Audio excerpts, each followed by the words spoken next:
महादेव ने एक अत्यंत साधारण और तेजस्वी ऋषि का अवतार धारण किया। उनके कंधे पर एक झोली थी और चेहरे पर अपार शांति। वे उस असुर के भव्य महल की ओर बढ़े। असुर ने एक साधारण ऋषि को देखकर उनका मजाक उड़ाया और अहंकार में कहा, हे तपस्वी, तुम यहाँ अपनी मौत मांगने आए हो? क्या तुम्हें पता नहीं कि इस पूरी दुनिया का समय मेरी मुट्ठी में है? दरअसल यह कहानी शुरू होती है एक छोटे से गांव से, जहां कभी खुशहाली की लहर दौड़ती थी, लेकिन फिर वहां एक बहुत ही क्रूर, घमंडी और अत्याचारी असुर का राज हो गया।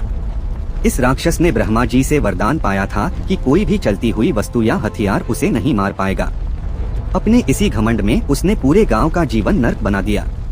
उसने समय की गति को रोक दिया, जिससे नदियों का पानी सड़ गया और खेतों की मिट्टी पत्थर बन गई। मासूम बच्चे भूख से तड़पते रहे, पर समय न बढ़ने के कारण वे बड़े नहीं हो पा रहे थे।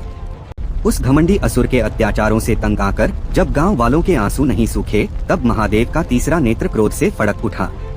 महादेव ऋषि के रूप में उस असुर के सामने खड़े थे। उस पापी राक्षस ने जैसे ही महादेव पर प्रहार करने के लिए अपनी गदा उठाई, महादेव ने अपनी अलौकिक शक्ति से समय को उसी पल पूरी तरह स्थिर कर दिया।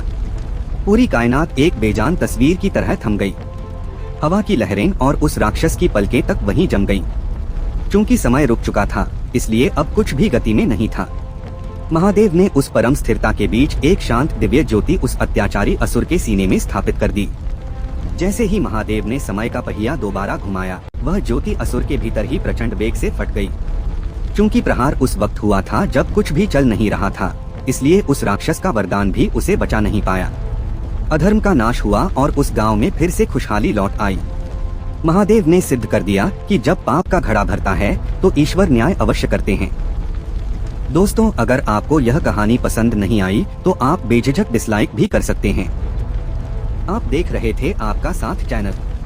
जय हिंद, जय भारत।